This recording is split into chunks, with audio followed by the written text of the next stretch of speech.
Well, okay. Hello everyone, this is the second part of the music Iceberg. We will be exploring darker themes in these later tiers, so viewer discretion is advised.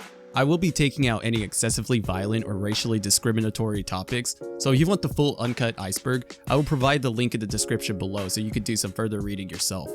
So yeah, let's just get right into it.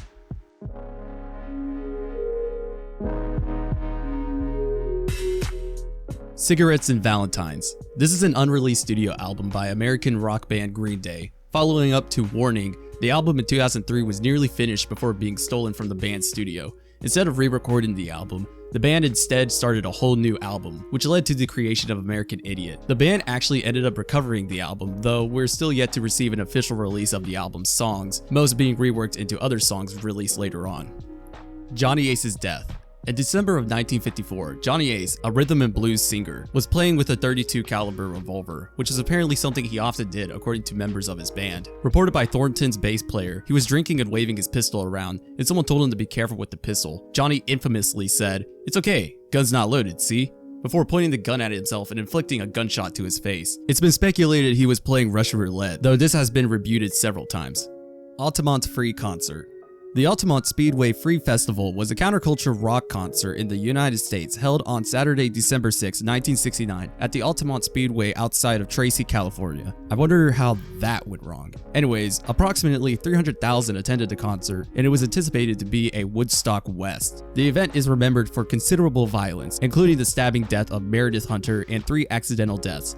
2 by a hit-and-run car accident, and 1 by an LSD-induced drowning in an irrigation canal. The Hells Angels Motorcycle Club, who were responsible for the death of Meredith Hunter, were hired as security by the management of the Rolling Stones, though it's been argued what the extent of their security was.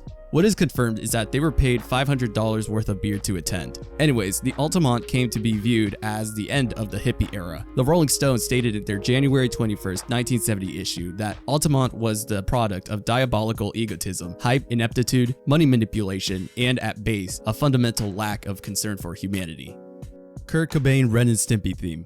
This is talking about the time when Billy West stated in the Nerdist podcast that a little kid visited the Spumco animation headquarters where Ren and Stimpy was produced and wanted to write about a song for the show. Allegedly, this kid was Kurt Cobain. The studio ended up not liking the song and tossed it out. This has never been confirmed, and we also have no way of telling if this is even true on Billy West's account, as it could have been played off as a joke. It's been established as lost media, as some believe Kurt Cobain recorded a take of the song in 1990.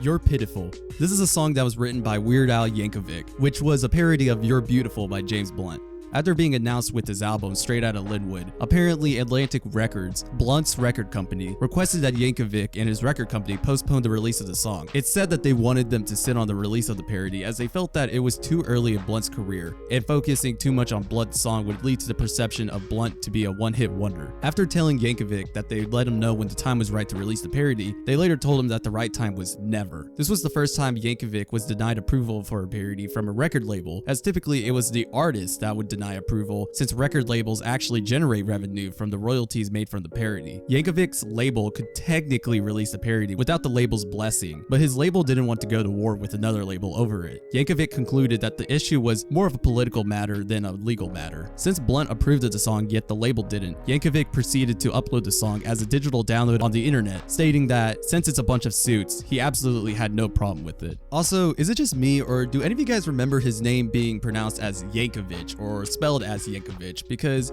I don't really remember it being Yankovic. I mean, this is kind of some Bearstein stuff, but you know, it's just weird. And now I just remembered that it's Bearstein Bears. What the hell, dude? Carnival of Light. This is an avant-garde recording by English rock band The Beatles, initiated by Paul McCartney. The recording is nearly 14 minutes long and contains distorted, echo-laden sounds of instruments and vocals. It's rarely ever been heard and does not circulate on bootlegs. This predates any of the Beatles' avant-garde endeavors. The recording is composed of no lyrics, and a large amount of reverb was applied to the instruments and vocals. There's also recordings of Native American war cries, whistling, close-mic'd gasping, genuine coughing, and fragments of studio conversation. In 2004, Paul McCartney confirmed he still owned the master tapes. In 2016, he stated he toyed with the idea of releasing unissued Beatles recording takes, including Carnival of Light. Despite this, it's never been released in any form whatsoever. Flappy. Flappy is a novelty song originally recorded by Dutch comedian Joep van 't Hek.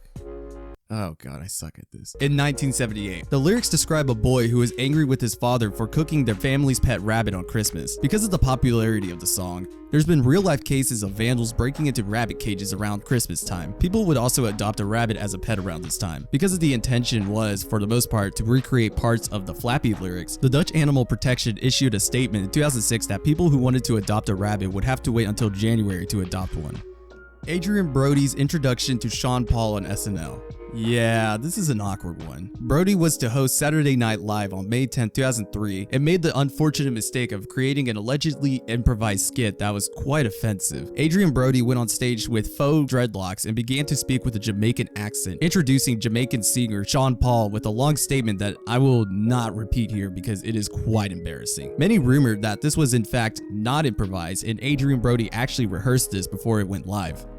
Beavis and Butthead fire controversy. The show Beavis and Butthead was thrown into some controversy following an incident where a 5-year-old burned down his trailer home, killing his 2-year-old sister, in which afterwards the boy's mother claimed that he had watched an episode where characters have stated that fire was fun. Because of this, any mention or references to fire was removed from Beavis and Butthead. The episode that received heavy controversy in particular would be Comedians, where a club gets burned down, leading to the episode being blamed for the controversy. Despite this, the creators found a censorship loophole that made it a running gag for Beavis to say things that sounded like fire, or simply pause when he was going to say the word. It was later confirmed by Austin Messner, who was the boy that was responsible for the accident, that his family did not have cable at the time, and that he had never seen an episode of the show.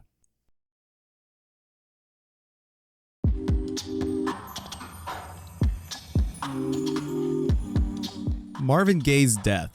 Marvin Gaye, an American musician who was famed worldwide, was shot and killed on the day before his 45th birthday by his father, Marvin Gaye Sr., in his home residence. He was shot twice after intervening in an argument between his parents and pronounced dead on arrival at the California Hospital Medical Center. Marvin had a bitter relationship with his father, who was a Christian minister, due to many circumstances involving his music career and rumors surrounding his sexuality. Marvin Sr. was held at the Los Angeles County Jail on a $100,000 bail. His account of the shooting was, "I didn't mean to do it." After being given a plea bargain, Marvin Sr. pleaded no contest to a voluntary manslaughter charge, and on November 2nd was sentenced to a 6-year suspended sentence and 5 years of probation.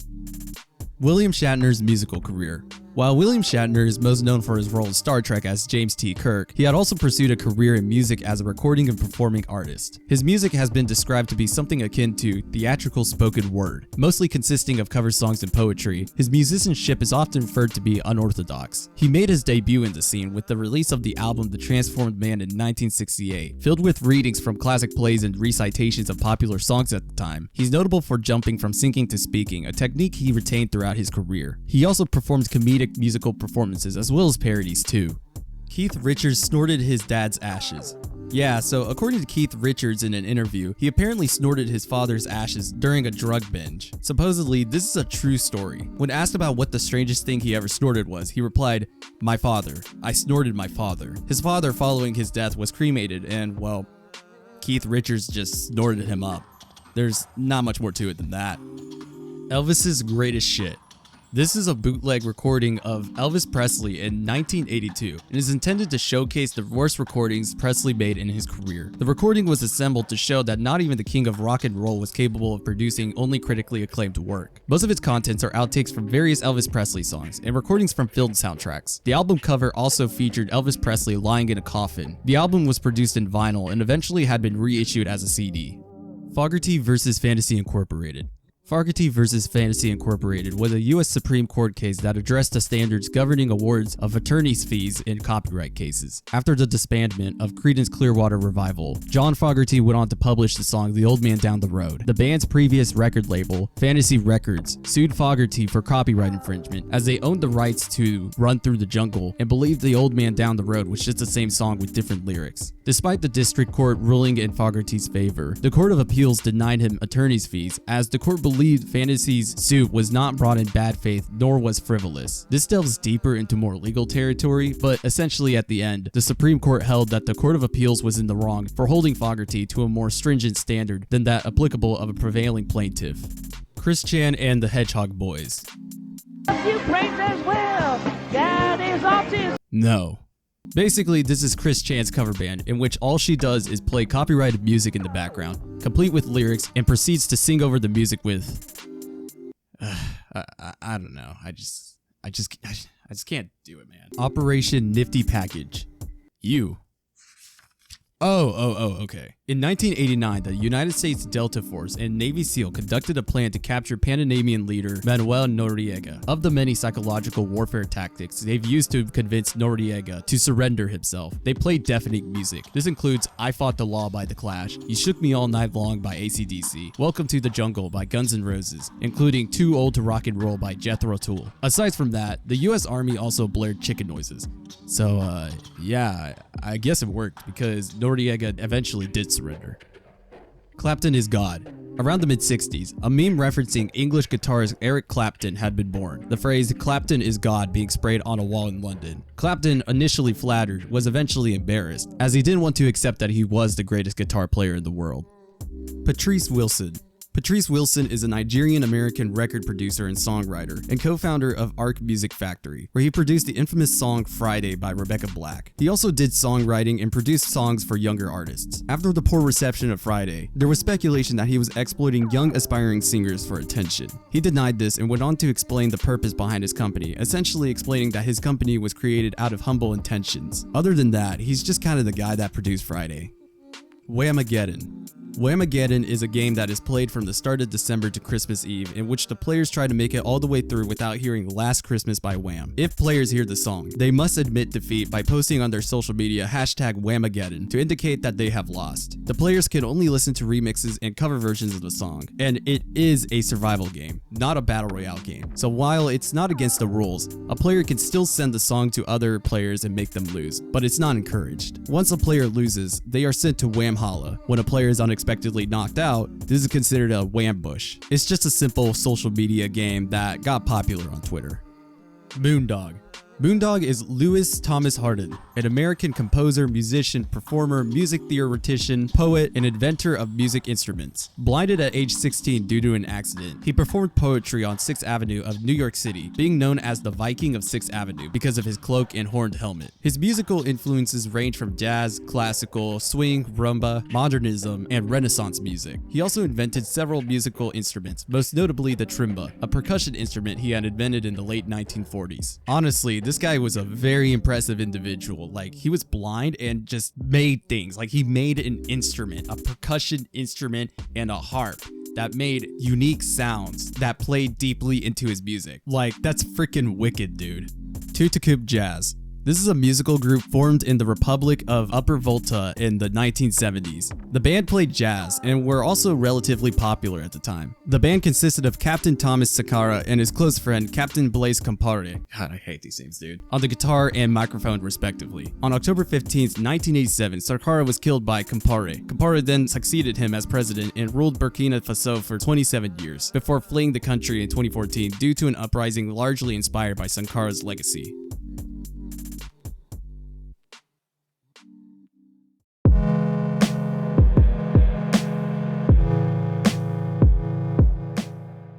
Live Aid money possibly given to Mengistu Haile Mariam.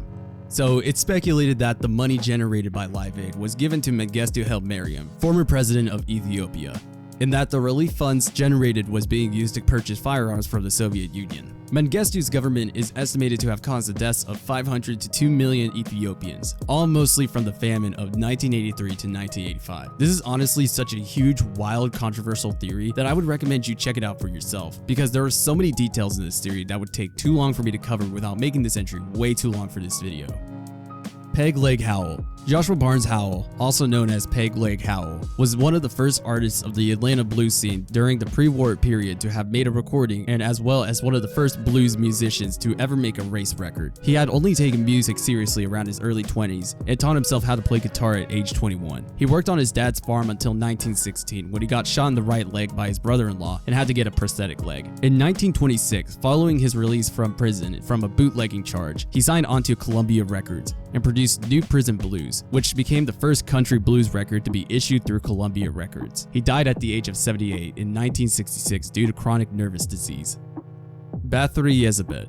On the album Black Metal 1 by drum metal band Sun, the track Bathory Ezebet contained vocals from musician Malefic, a claustrophobic, while he was locked in a casket during his recorded performance. Yeah, it's just a long 15-minute drum metal song with that disturbing background to it. I'm not quite sure why it's here, it's probably just because of that. Curtis Mayfield's Paralyzation. Curtis Mayfield, an American musician who was dubbed the Gentle Genius, became paralyzed from the neck down in August of 1990 after stage lighting equipment had fallen on top of him while he was being introduced at an outdoor concert in Brooklyn, New York. Because of this, the only way he was able to sing was by laying on his back and letting gravity pull down on his chest and lungs. He did recordings this way, which is applaudable, honestly, that he was able to do what he loved while facing extreme odds. Like, that's absolutely insane. Green Day band in New Brunswick. So, I guess in 1995, Green Day toured at New Brunswick, where at an all-ages concert, lead vocalist and guitarist Billy Joe Armstrong proceeded to strip naked in front of the crowd, which issued them a ban from playing there for a good bit. And allegedly, there were reports of Billy even peeing on the crowd. Mostly unlikely, but the nudity was definitely there and probably left him with a bit of an awkward moment right there. Like, but why would you have to do that anyways? Like, I don't get that. KFC Murder Chicks. Yeah, so KFC Murder Chicks is an electronic band led by DJ Roswell, in which the band got tied up with the whole Errata's mystery, which is an urban myth on the internet that is described to be an algorithm that conducts surveillance on anyone who searches the word on the web. It's a whole rabbit hole itself, too much to explain, but some speculate that the whole thing is made up by KFC Murder Chicks as a super complex advertisement. While I'm not denying it, it's also likely not true, as it didn't really bring a whole lot of large-scale attention to KFC Murder Chicks anyways, but their music is pretty cool and I seriously dig it, and I recommend it to any people that love electronic music. It's weird because I'm not even a huge fan of electronic music, but their music is actually really cool, so yeah. CD Rev.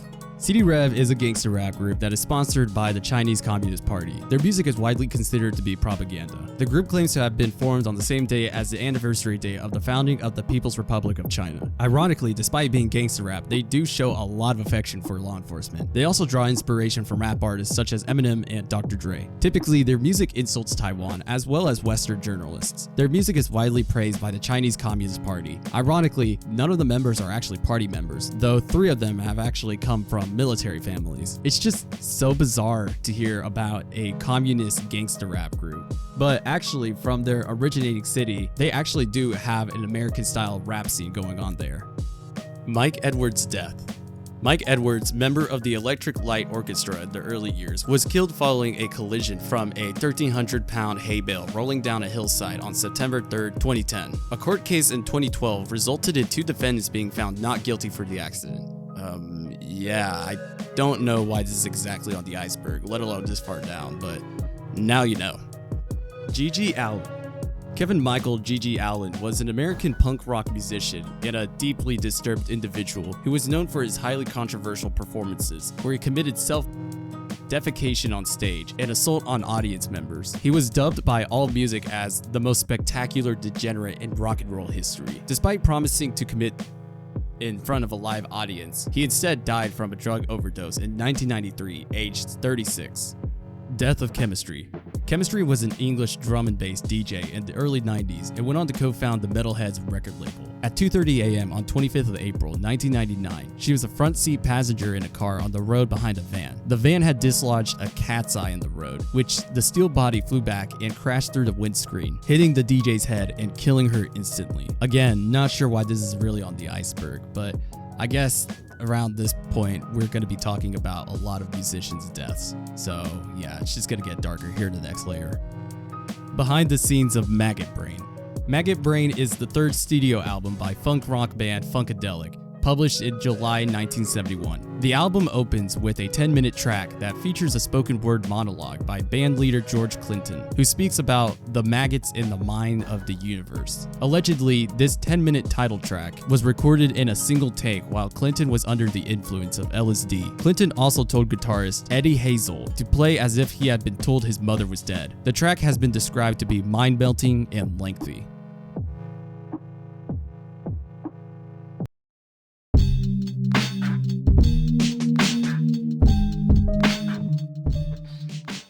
Dimebag Darrell's murder.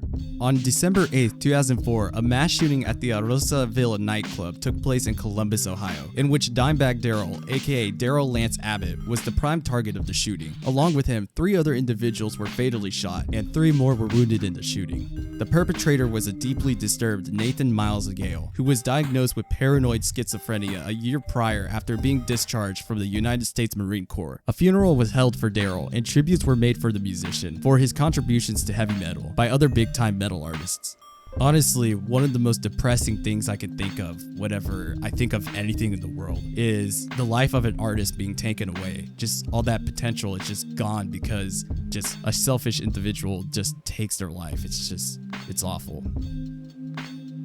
My Way killings. This is referring to a social phenomenon in the Philippines where a number of disputes arose due to the singing of the song My Way, popularized by Frank Sinatra in karaoke bars, typically resulting in a fatal shooting. As of 2022, the New York Times have estimated there to be 12 killings related to the phenomenon. There's no definite explanation for these sort of incidents, other than it occurring in some places where violent crimes are prone to happen, or just simply drinking attributing to it. Some theorize it may have to do with the triumphant lyricism, while others claim it's merely the arrogance in the singer's tone when singing the song. Regardless, it's an interesting case of karaoke rage that is tied to a particular song. Milan Lasika's death.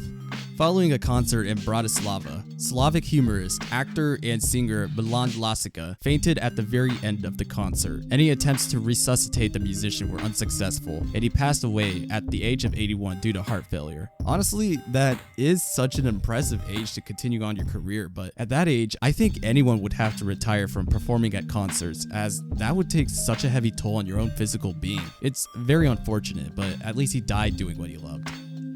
Big Lurch.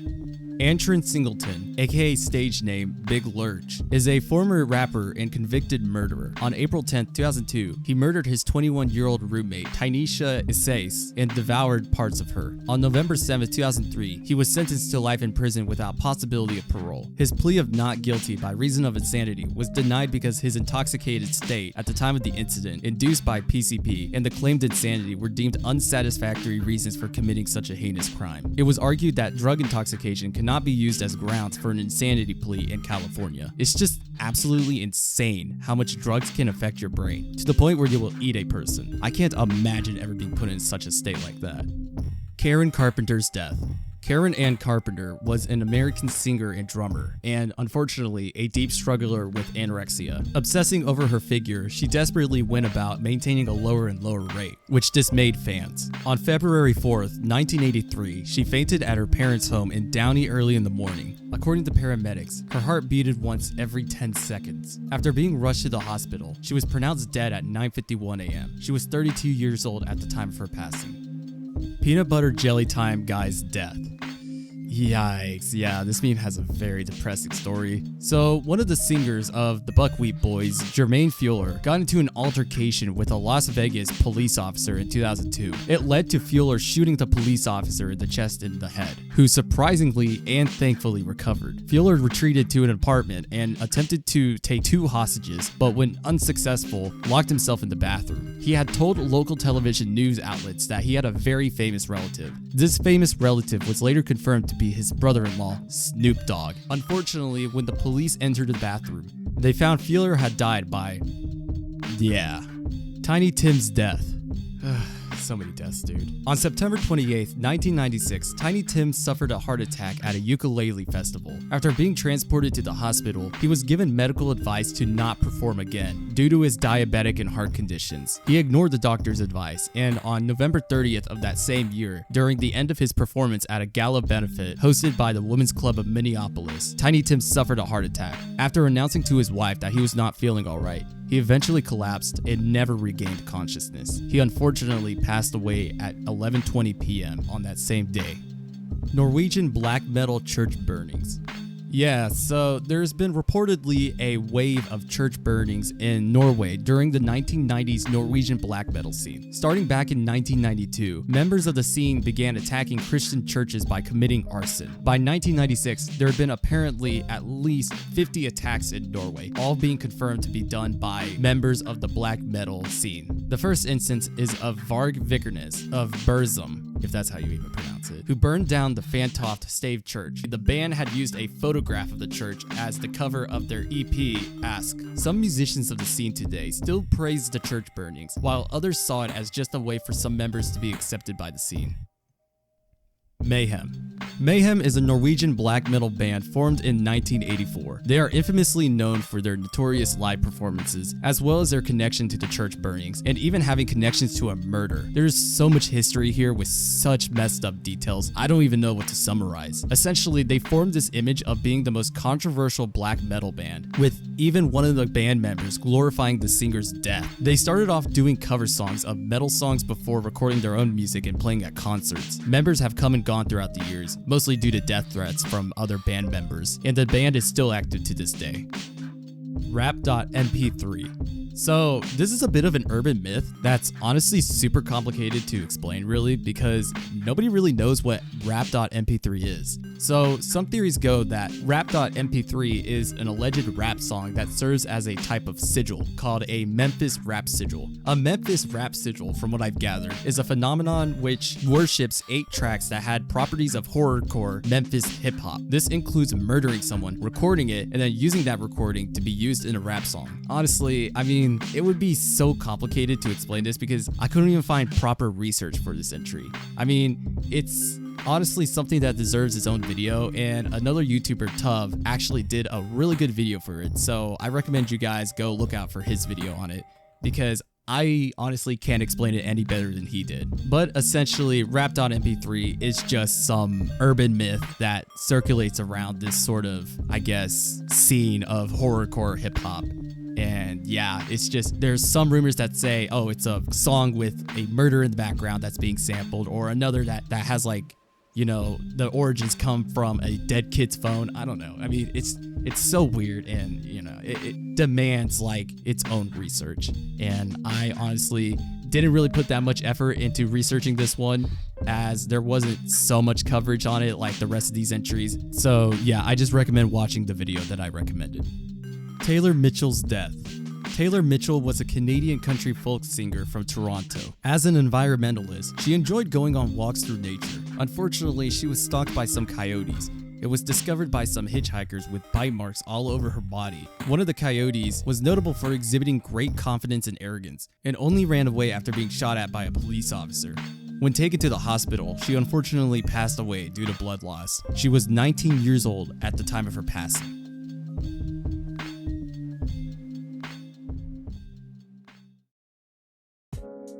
Well, that was the music iceberg. This second part was definitely darker.